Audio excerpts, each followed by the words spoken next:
Hello दोस्तों, कैसे हैं आप। आज वापस मैं आप सब लोगों के लिए एक बेहतरीन स्टोरी लेके आया हूँ और ये स्टोरी आपको ज़रूर कुछ ना कुछ सिखाएगी। और शुरू करते हैं दोस्तों। एक जंगल में एक शेर रहता था। वे शेर बहुत ही ताकतवर था और ये वहाँ के जानवरों को परेशान किया करता था। जिसको देखता था उसको मार देता था।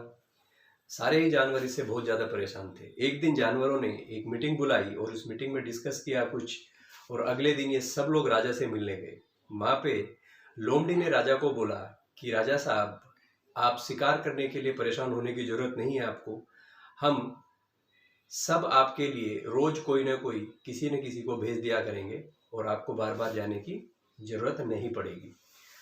राजा ने इनकी बात मान ली। राजा ने बोला ठीक है, लेकिन एक चीज ध्यान रखना, यदि किसी दिन भी मेरे भोजन में देरी हुई तो मैं तुम सबको मार दूंगा। सारे जानवरों ने राजा की बात मान ली और वो सब खुशी से घर चले गए। और धीरे धीरे जिस जिसकी बारी आती वो शेर के पास खुद ब खुद चला जाता। एक दिन एक छोटे खरगोश की बारी आई और छोटा खरगोश धीरे धीरे अपने घर से निकला, राजा की तरफ जाते हुए, शेर की तरफ जाते हुए, और उसे रास्ते में एक कुआं दिखाई दिया। जाते जाते खरगोश ने कुएं में झांका तो कुएं में उसे अपना प्रतिबिंब नजर आया। इसके बाद वो धीरे धीरे वापस से शेर के पास चला गया। शेर गुस्से से आग बबूला हो गया और उसने बोला, इतनी देरी से क्यों आए हो। और ये बात सुन के खरगोश थोड़ा सा घबराया और उसने बोला कि राजा साहब, मैं घर से तो सही समय पे निकला था, लेकिन रास्ते में मुझे एक और शेर मिल गया और उसने बोला कि अब इस जंगल का राजा मैं हूँ और जितने भी जानवर यहाँ पे हैं वो सारे के सारे मेरे अधीन हैं। किसी तरह से मैं बच के आपके पास भाग के आया हूँ।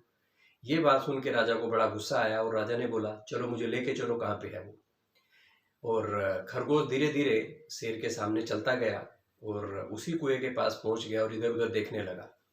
शेर को बोला कि राजा साहब, वो जो शेर था वो यहीं पे था, लेकिन अभी शायद आपको देख के कहीं छिप गया, मैं कुएं में देख लेता हूँ। और कुछ देर तक खरगोश कुएं में शेर को देखता रहा और फिर बोला, राजा साहब वो यहीं पे छिपा हुआ है, आप देख लीजिए। शेर ने जैसे ही कुएं में झुक के देखा तो शेर को अपना प्रतिबिंब नजर आया और ये देखकर शेर बड़ा गुस्से से गुर्राया। और जैसे ही वो गुर्राया तो उसी की आवाज उसको वापस सुनाई दी और शेर को विश्वास हो गया, भरोसा हो गया कि यहाँ पे वाकई दूसरा शेर है। और उसे मारने के लिए शेर कुएं में कूद गया अपनी ही परछाई के ऊपर, और उस कुएं में पानी में डूब के शेर मर गया। खरगोश घूमता फिरता वापस अपने बाकी जानवरों के पास आया और उसने बोला कि शेर मर चुका है। खरगोश की ये बात सुनकर सारे जानवरों में खुशी की लहर दौड़ने लगी और सारे के सारे जानवर नाचने लगे और खुशियां मनाने लगे। और खरगोश ने उन सबको बोला कि जो काम हम ताकत से नहीं कर सकते वो काम हम बुद्धिमानी से कर सकते हैं।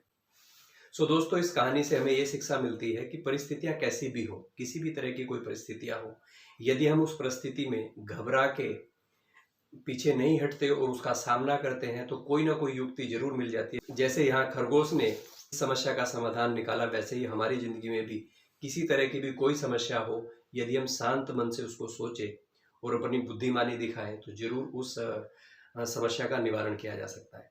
Thank you very much. Safe रहिए, स्टे रहिए, अपने परिवार के साथ रहिए। कल मिलते हैं वापस एक नई स्टोरी के साथ, और मैं उम्मीद करता हूँ कि जो स्टोरी हम आप तक पहुँचा रहे हैं ये जरूर आपकी लाइफ में कुछ ना कुछ बदलाव जरूर लेके आ रही होगी। दोस्तों, यदि आपको हमारी कहानी पसंद आ रही है तो लाइक कीजिए, सब्सक्राइब कीजिए, क्योंकि आपका प्यार ही हमें आगे बढ़ा सकता है। धन्यवाद।